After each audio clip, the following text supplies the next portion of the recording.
වනලන්ද හැංගුණු මූණු පොඩ්ඩක් කෝල වෙයි ගම්මන්දියේ ගහවැල් පිපි සුවඳින් පිරි අද පෙම් කෙලි රව් කන්දියේ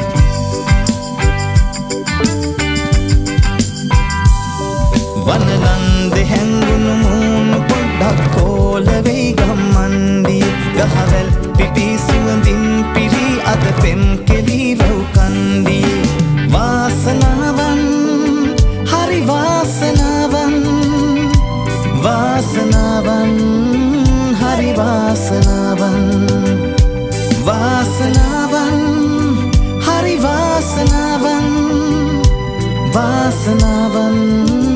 හරි වාසනාවන් කුලගෙදරින් දුම්බර කඳු වැටියේ අතිකුලයට අද කැන්දන් එනවා දුම්බර මැණිකේ